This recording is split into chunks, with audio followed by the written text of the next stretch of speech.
Good.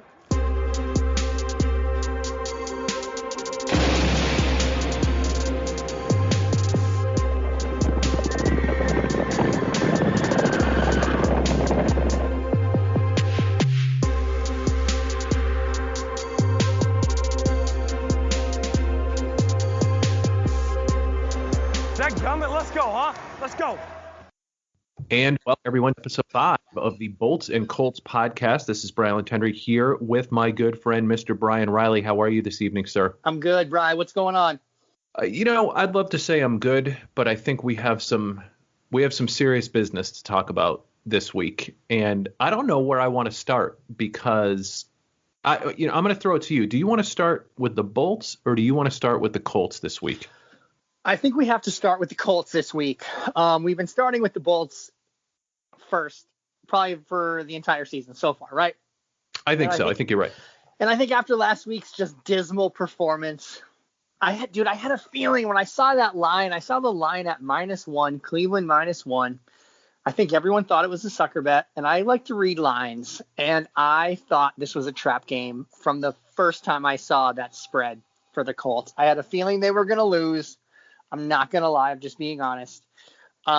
The Browns are one of those teams, man, where they either suck or they look really good. And they've been playing good football for the last couple of weeks on the offensive side of the ball. And I knew they were going to give us a hard time.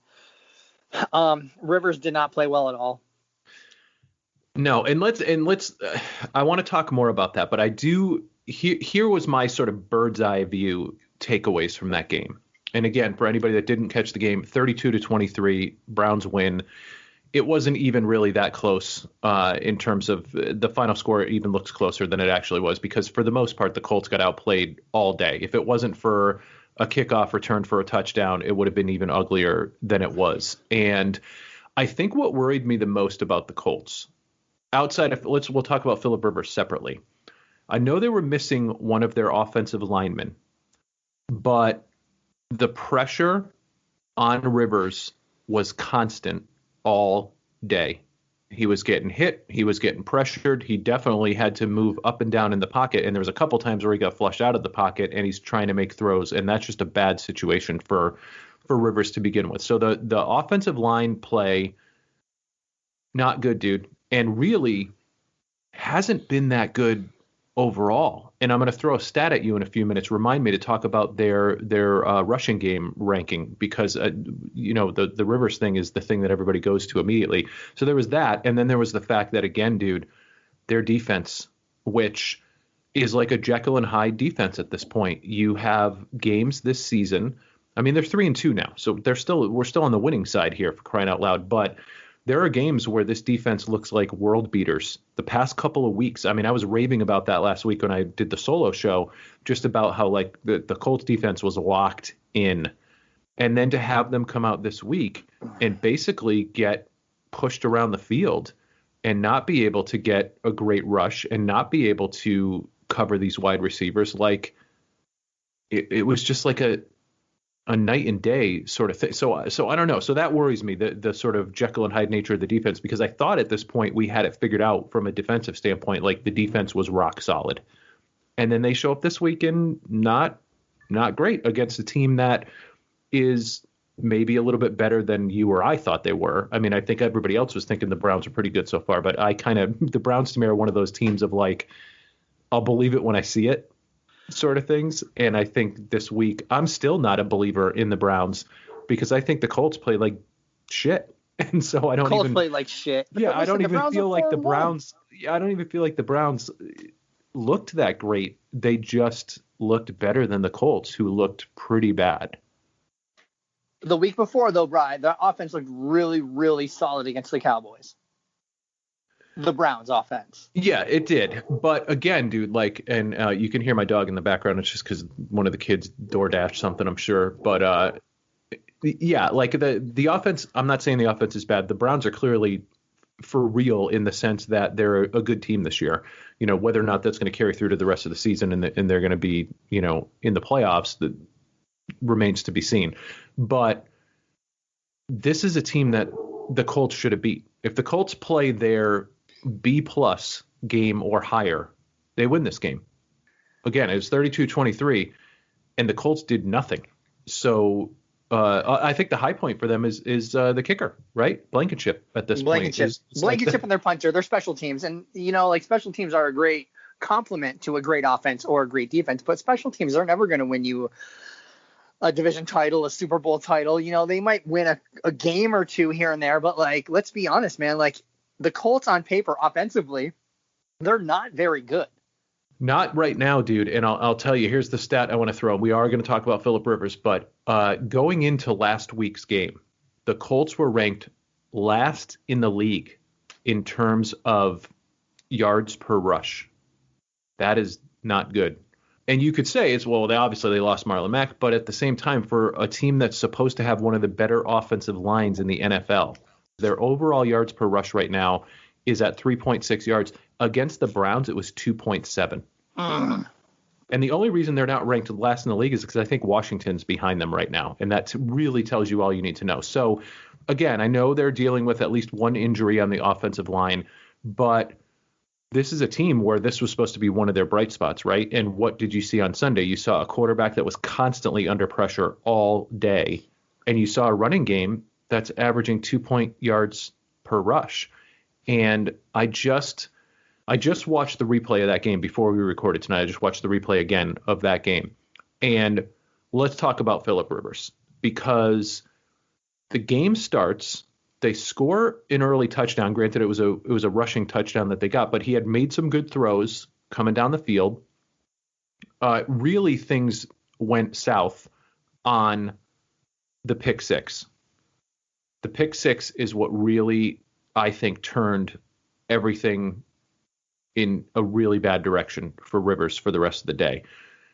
And the thing that I keep seeing is, number one, he's making bad throws, and a lot of those throws are like outs, right? So he's trying to lead a guy towards the sideline, and he's either underthrowing that ball or he's overthrowing that ball, but he doesn't have that timing down. And the underthrown ones are the scary ones, because that's where guys are jumping the routes and they're coming close to getting interceptions, and in some cases they're getting interceptions. And but at the same time, like the play calling overall to me is not helping that. And it was funny because Reich after the game was basically like, don't even basically ask me about Rivers. He was saying like, Phillip's playing good football. He's the least of my worries right now. And I think he was so adamant in, denying that there was a problem with Rivers that the fandom and people online have just been kind of losing their minds. I mean, I've seen the Jacoby Brissett brigade come out this week again of that. So I feel like the hate for Rivers right now is like ridiculous and completely over the top.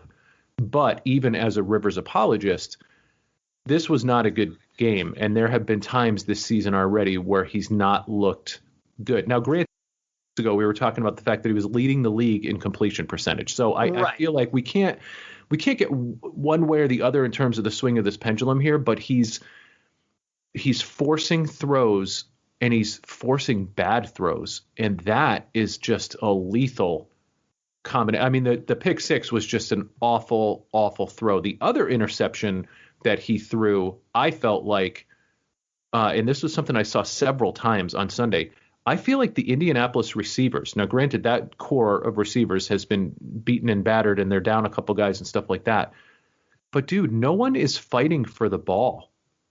Like guys are running to a spot and the ball is either in their hands or not in their hands. Like there's no, and we'll contrast that when we talk about the Chargers, where I think in some ways, like Justin Herbert is benefiting from having some of these amazing receivers and the plays that they're making on balls that probably shouldn't be caught.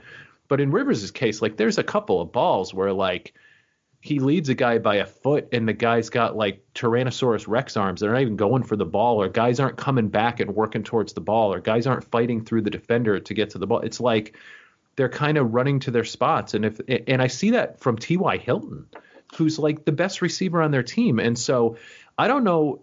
Clearly they haven't developed the chemistry yet. In fact, the one guy that seemed to have chemistry with them was Mo Alley Cox, who's not being prioritized in the offense at all right now, I guess because Doyle's back. But he seemed to be the one guy that was really fighting for the ball. So I think that Rivers is not finding a groove a lot of these times. He's throwing balls that are catchable but not perfect. But also the receivers are not fighting for those balls. And so every bad throw is amplified. Right, man. And when you're an aging quarterback, when your arm is failing and it's not as strong as it used to be, you need those receivers to fight for those balls, come back at a ball, break your route quicker, but like when you're also up there in age, you can't be throwing those outs if you can't throw those outs. And I noticed 100%, dude. And why are they calling them? Right? Why are you calling it? Who's calling it? Like, I'm baffled. Like, when you're Rivers, you can't do those throws like you used to. You can't. Like, you've seen it in the first few weeks. Like, he's not even stretching the field. I think you got to use your brain. You gotta use what you have, and what you have is not a big arm anymore. Right. Now, I still think though he can throw the ball down the field. I just don't think he can throw the ball on those out patterns, and so it's just. But also, like, a lot of those passes are coming when you have a 3rd and 7, a 3rd and 8, a 3rd and 9. Like, it's unbelievable. And this goes back to what we talked about a couple weeks ago when we said, hey, give us a wide receiver that you think potentially could fit in with the Colts. You said Odell Beckham, and I said Antonio Brown. In this every fucking year with the Colts, I'm sorry, pardon my language, every year with the Colts, they refuse to go get one of those questionable character guys because it's not the Colt way. The Colt way is not working right now. No, it's not working right now. You got to fix it. You got to get weapons. I said it 2 weeks ago. Mo Alley Cox can't be your number one receiver. He's out this week, so we'll see what happens. T.Y. Hilton is playing like shit. He's playing like a prima donna. Like he is, dude. He looked like he was pissed. Like he's running to a spot. If the ball's not there, he's not making the extra effort for it. He's walking back to the huddle like pissed off. And clearly there's, if not friction there, there's a lack of chemistry there. And so, I don't know what the answer there is other than those two, other than like the coaches finding ways to prioritize Hilton more early in the game and really getting him involved quickly in the offense on quick routes, on things that are higher percentage plays for Rivers so that he can get in the flow earlier. But I feel like they're not putting the team in position to succeed because there's a lot of like running it into the line on first down, running it into the line on second down. Now we're 3rd and long. And it's like, why are you asking him to constantly be in 3rd and long?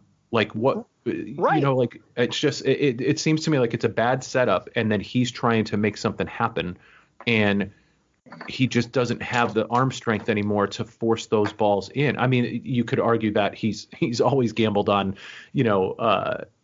on bad decisions like that. But at least when you have the arm strength, you could force some of those in. But yeah, he was 21 of 33, 243 yards, no touchdowns, 2 picks. And one of those was a pick 6.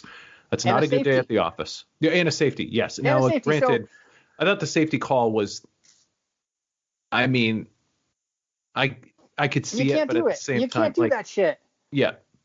You can't. Like, here's my thing. Here's my last rant with the Colts because I'm still kind of bitter about last week because they just didn't play well. I noticed that what you said about the receivers not running their routes, not fighting for the ball. You have to establish your run. And if you're averaging 2.6 yards a carry during a game, you're not establishing your run. So that takes away all your play action passes. It takes away everything that you have as a quarterback as ammunition against that defense. So when you're not establishing that run early, which they need to Sunday against the Bengals, or they're going to get beat again, you have to establish that run because it sets up your play action. It sets up your swing routes. It sets up your deep ball. And then last time I talked about this, Jacoby Brissett, please, everyone stop talking about him. He was a 3rd string quarterback in New England. I know, dude. Like he proved he's not a starting quarterback in the NFL. I'm sorry if you think he's a better option than Phillip Rivers. He's not. I think our team needs to play a little bit harder around Rivers. Rivers has to stop being a dumbass with his balls, and then we'll be okay. Dude. I think that is a perfect summation of the situation. Like, the whole notion of bringing Rivers here was that it wasn't going to be upon him to be the decider of winning or losing a game, right? That the Colts had a good enough offensive line, that they had a good enough running game, that it was going to be a more balanced attack, and he wasn't going to have to throw the ball 35, 40 times a game, and it was going to be a better situation for him. Right. Now, when that happens, the Colts have been playing well. And again, I don't think that his arm is completely shot. I just think that it's a combination of some bad throws, but also bad situations for them to be in. And he was under pressure constantly.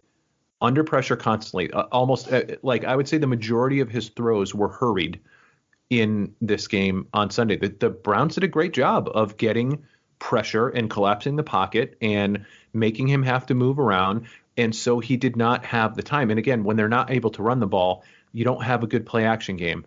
And I feel like for Rivers, those are some of the best plays for him is when you can get that play action, because then he can just get it down the field over the middle, dropping dimes in people's hands for big plays. And I feel like this, I almost feel like he gets impatient with this kind of dink and dunk type of offense that they're trying to run, where he's like, you know what, it's almost like it builds up within him, and then he tries to force something or make something happen because he's trying to go bigger. You know what I mean? And so I do feel like he is, but he has to. It's like you said, he has to stop being a dumbass. It's a combination of things. Like, do I think the hate for Rivers is justified? No, it's crazy right now, and it blows my mind that that's where people go to. But at the same time, like, that whole team has to do a better job of getting after it. And I feel like the defense has been listless at times. Like, there needs to be more of a sense of urgency early in games to get up and stay up and put the other team on their heels. This is not a team. Put the other team in a passing situation and just turn your dogs loose. Right. I mean, this team cannot be playing from behind. No. This is not a team that's built to play from behind. Before we go to the Chargers, sign Antonio Brown. Do as I say. Sign Antonio Brown. Give him a weapon. What did you think? Now, did you think for a second that Le'Veon Bell was a possibility for the Colts? It should have been. Listen to me. I don't know if he was going to sign, but it should have been an option. I don't know why we wouldn't have approached him and said, hey, Marlon Mack's down. We have a rookie running back, and we have Nyheim Hines. Yeah, I mean, I just don't understand. I mean, I can understand maybe not wanting to bring in Bell simply because, the Jets situation is a disaster, and Gase is a terrible coach. But it is Gase, right? Is that his name? Gase. Adam Gase. He's horrible. And then I heard this week, Colts were talking to the Jets with a potential trade for Sam Darnold. Really? I was. And that is something that would happen off season, obviously, because obviously if Rivers doesn't sign again, but if the Jets get the number one pick, they're going to get Lawrence. Well, yeah, and then it's lights out after that, dude. And then it's lights out. So somebody will pick Sam up Darnold. Interesting, right? Because I think that there's a guy who, man, if he was in a better situation, would probably be in much better shape right now. But yeah, I think for us to say that Rivers is done or that he can't quarterback this team to wins anymore, I think I need to see the rest of the team playing at a more high level. Right. And then be able to say that Rivers is holding them back. It's not like he was the only one who didn't have a good game the other day. The entire team, other than the kicker and other than special teams, the team sucked the other day. Yep. And they lost to a team that they definitely should have been in a much closer game with, if not just beating them outright, because I feel like they're more than capable of beating the Browns. So disappointing all around. I understand the frustration on the Rivers front, but at the same time, this is not – they didn't lose that game because of Phillip Rivers. They lost that game because they couldn't protect the quarterback, and also they couldn't get to Mayfield and, stop the Browns. That's why they lost that game. Okay. So now let's go over to the Chargers, who I just want to – I'm going to start with this stat for you. Of the 15 losses that the Chargers have had over the past two seasons, 11 last year and 4 so far this year, 13 of those 15 losses are by one score. Wow. Last year, 9 of 11. So 9 of their 11 losses were by one score last year. This year, all 4 of their losses are by one score. Now, if that doesn't speak to a cultural issue on the team, right? It is a culture of losing. It's a culture of not finishing. It's a culture of not being able to win games and put games away. And that really bums me out, man, because I really like Anthony Lynn, but I am getting real tired of seeing this team continue to play conservative as soon as they get a lead. This is another game where they were destroying the Saints. Destroying them. I watched the whole game. I mean, destroying them, right? It was, what was it, 20-3 at one point? Should have been 21-3 off of a freaking missed extra point. Like this, Badgley, we'll talk about him in a minute. But again, any questions about Justin Herbert being for real at this point, put him to rest. Luckily, last week, Anthony Lynn, decided that Herbert is going to be the starter. And I talked about on the solo show just about like what an awful situation that is for Tyrod Taylor. And it shouldn't have played out that way. And Anthony Lynn really kind of had egg on his face by making such a strong statement about Tyrod Taylor and then eventually having to go back on it and name Herbert the starter. Herbert was just named the NFL Rookie of the Week for the second week in a row. And the thing is, dude, he's legit. I mean, this kid has a great arm. And what I like even more about him is he seems very poised in big situations, in all situations, early in the game, late in the game, on the big stage, on Monday Night Football. He's played against Drew Brees and Tom Brady and Patrick Mahomes, and he has been crushing all three of them before the team fell back down to earth and lost those games. So, and quite frankly, like the big playability of this offense right now is the best it's been since Rivers was like in his prime. Yeah.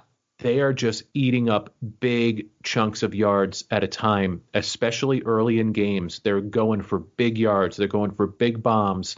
He's throwing dimes to guys. And the play that he threw the touchdown to Keenan Allen, where Keenan Allen got hurt and then was missing for the rest of the game off of that injury, but just rolling out and hitting Keenan and making a great catch. And it's a combination of, like we just talked about with the Colts, it's not just him making throws and making plays, and he's doing a lot of that, and a lot of his stuff is super accurate, and it's right in the place where the receiver can do something with it after they catch the ball. But there's also throws that he's making that are a little bit off target, and guys are going up and getting them. The throw that he made in, I think it was overtime, maybe it wasn't overtime, maybe it was on the last drive where they could have kicked the game-winning field goal. I think it might have been that one, where Mike Williams went up and caught a ball that no one had any business catching, and he just went up and freaking caught it and landed right down on his back. But in the midst of like two Saints defenders, like guys are fighting for the ball most of the time for him, and I like that because it speaks to me of like they want to win for him. They want to play for him. They're excited about going out and making plays. Keenan Allen just continues to like freaking dazzle with his ability to stay in bounds, make amazing catches, like make adjustments to catch a ball that's not perfectly on target, like just really good stuff. But again, dude, Herbert just looked freaking amazing, dude. I mean, his stat line for the night, 20 of 34, 264 yards, 4 touchdowns, no interceptions. That's big time. Big time. That's big time against a big time QB, a big time organization. And I think a couple things before we move on. You talked about the Chargers and their ability to lose a game. Like that just shows you the difference, right, between an organization that expects to win in the Saints or compared to an organization that just waits to lose, like the Chargers. There should be no reason they've lost any of those 3 games. Any of them. But definitely this game, because and again, they have to come down and they're kicking a 50-yard field goal. Now, 50 yards is nothing for Badgley. It bounced off the freaking upright. Like, if that isn't the most Chargers thing, like, it's just unbelievable the way that they find ways to lose games. It's just unbelievable. And then they go to overtime The Saints kick a field goal to go up in the overtime rules that we have now. Of course, the Chargers get the ball back because it was just a field goal, and they have an opportunity to come down. And there was 2 plays where I thought there was 2 catchable balls. One was to KJ Hill, who is a new receiver for their team. I think it was Hill. Yeah, it was Hill. And then the other one was by Hunter Henry. And the one to Hunter Henry, like, hit him in the freaking hands and he dropped it. And the one to Hill, he had to make an adjustment. It was kind of behind him a little bit, but catchable. And when you're in overtime and you're driving down the field and you must get a field goal there, like, that's a place where you got to make those catches. And so it's like they're doing like 85% of what they need to do right. But this defense, it just wears down over the course of a game. And I think part of it is their depth. But part of it is that they're not being aggressive enough towards the end of the game where they're afraid to lose. They're afraid to lose. The play calling gets much more vanilla as the game goes on. They're not taking as many shots down the field. They're trying to run the ball and run out the clock. They're putting Herbert in situations where it's 3rd and long. It's just they get so predictable once they get a lead that it's almost like teams are willing to spot them a lead now because they know once they do, the Chargers will settle down into an offense that is easy for them to defend. I mean, no team wants to spot another team 20 points, but I almost feel like they become a much easier team to beat once they're ahead. Right. So teams don't fear falling down to the Chargers because they know, like, oh, man, if they get up 14 on us, they're going to go so vanilla that it's going to be easy for us to contain them for the rest of the game. So we now know, okay, well, we have to go out and score, one more touchdown than that, and we're going to be able to beat them. And it's like you said, dude, like the Saints know that they are never out of a game, and Breeze just keeps coming. And that's one thing I love about the Saints is they never take their foot off the pedal, ever.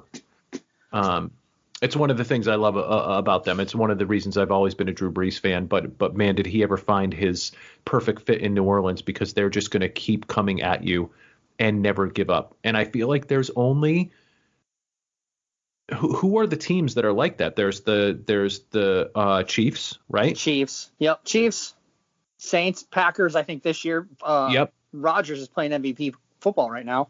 Yep. There's not a lot, man. Maybe the Seahawks, right?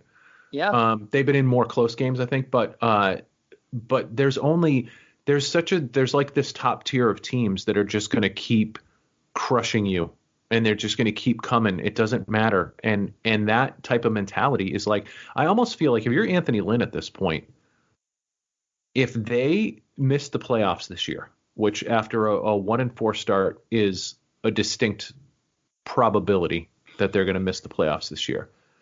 But if that's the case, is he going to have a job next year? Rookie quarterback, Bry, he'll have another job. He'll have one more shot. But it's almost at this point of like, either way, right? If he knows he's going to have another job this year, then what do you have to lose this year?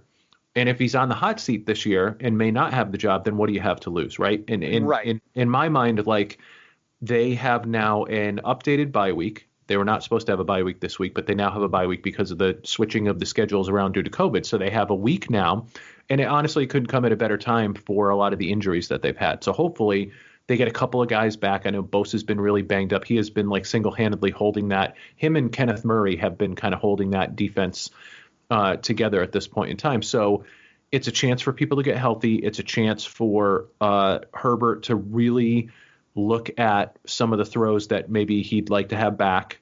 It's a chance for the coaching staff to really take a look at, now that they know that Herbert's the starter and they know what they're dealing with for the rest of the year, let's use this extra week to really think about what our third and fourth quarter game plan is going to be.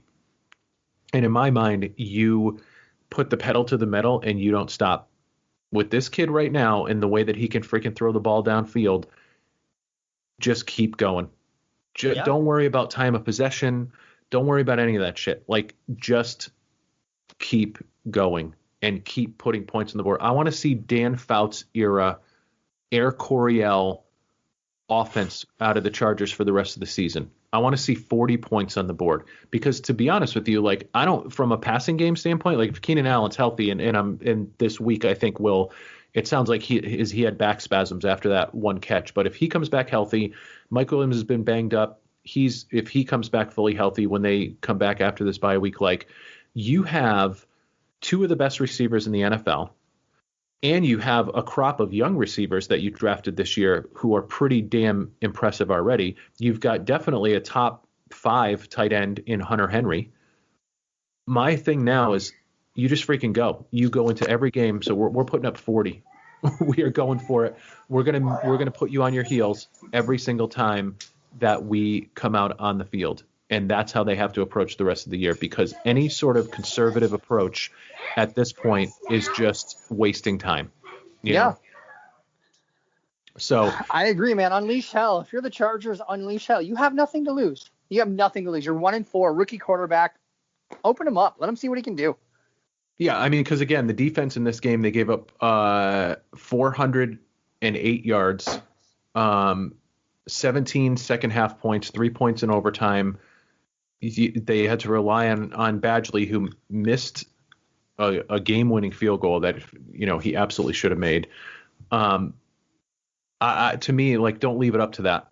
No. Like, until this defense can get healthy, this offense needs to just go, and just put points on the board. And the crazy thing is, dude, is like that's how they start every game now.